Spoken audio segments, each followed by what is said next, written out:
దాంట్లో ఏ డౌట్ లేదు. కాబట్టి ఎవరినైనా వాడుకోవచ్చు, కానీ దేవస్థానంలో దీన్ని దేవుణ్ణి వాడితే మాత్రము ఇబ్బంది పడే పరిస్థితి వస్తుంది. గమనించుకోవాలి. ఓకే లక్ష్మీకాంత్, ఇది పవన్ కళ్యాణ్ గారు గురించి ఆయన చేసే కామెంట్లు. దేన్నన్నా వాడుకోవచ్చు కానీ దీన్ని వాడుకోకూడదు.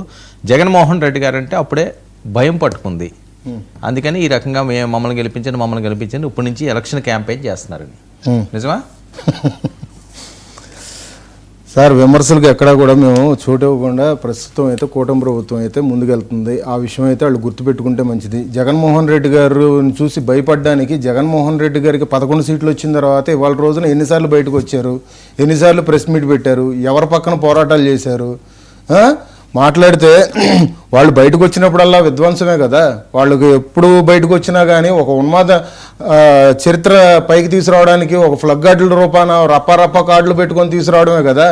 ఎక్కడ చర్చలు జరిగినా కానీ జగన్మోహన్ రెడ్డి గారు తప్పు చేస్తున్నారనే మాటలు వస్తున్నాయి కదా. ఆ రాష్ట్రమైనా ఈ రాష్ట్రమైనా ఇవాళ రోజున జగన్మోహన్ రెడ్డి గారిని చూసి మేము భయపడేదేంది? మిమ్మల్ని మీ పాలన తట్టుకోలేక ఆంధ్ర రాష్ట్ర ప్రజలు చీకొట్టి పంపించారు. అది మీరు గుర్తుపెట్టుకోవాలి. ఇవాళ రోజున జగన్మోహన్ రెడ్డి గారిని చూసి పవన్ కళ్యాణ్ గారు భయపడుతున్నారు. ఎవరిని చూసి ఎవరు భయపడుతున్నారు? మీరు చేసిన అరాచక శక్తులు ఎట్లాగున్నాయంటే, గత ప్రభుత్వంలో దేవాలయాల మీద దాడులు, అది ఎవరు మర్చిపోలేరు. మీరు సాక్షాత్తు జగన్మోహన్ రెడ్డి గారి ఇంటి పక్కన కృష్ణానది మీరు మత మార్పిడి జరుగుతూ ఉందంటే ఏ రోజైనా కానీ దాని గురించి స్పందించారా? అంతర్వేది రథం తగలబడిపోతే ఒక పిచ్చోడు చేశాడన్నట్టుగా మీరు క్రియేట్ చేశారు. కొడాలి నాని లాంటి వ్యక్తి ఆంజనేయ స్వామి చెయ్యిరిగిపోతే ఆంజనేయ స్వామి చెయ్యిరిగిపోయిందని ఎంత వివాదాస్పద వ్యాఖ్యలు చేశారు.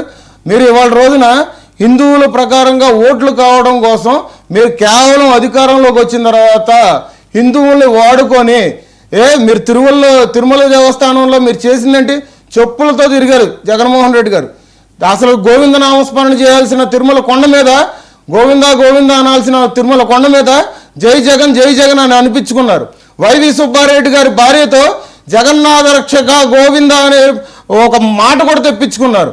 మీరు చేసేది పరకామణి విషయంలో నిన్న జగన్మోహన్ రెడ్డి గారు కూడా రవికుమార్ గారికి ఆ విధంగానే మద్దతు తెలిపారనే మాటలు ఖచ్చితంగా సాక్షాత్తు ప్రజలు కూడా అర్థం చేసుకున్నారు.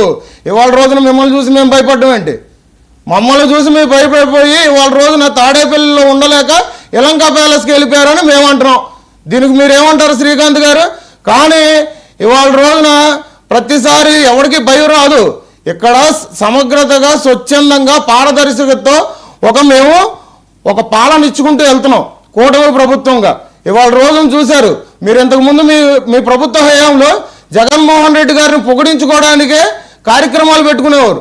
ఇవాళ రోజున ఒక సీఎం గారిది కానీ డిప్యూటీ సీఎం గారిది కానీ లోకేష్ గారిది కానీ ఫోటో లేకుండా వాళ్ళ పేరెంట్స్తో ఒక ఆత్మీయ సమ్మేళనం ఒక మీటింగ్ ఒకటి పెట్టుకొని వాళ్ళకి విజ్ఞానం పెంచే విధంగా మేము ముందుకెళ్తున్నాం.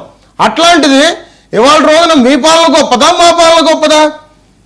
మీ పాలనలో గంజాయి కానీ డ్రగ్స్ కానీ విచ్చలవిడిగా రాష్ట్రంలో పక్క రాష్ట్రాల్లో ఎక్కడ పట్టుబడినా కానీ దానికి మూలాలు ఎక్కడ ఉన్నాయంటే ఆంధ్ర రాష్ట్రం అని తెలిసేది.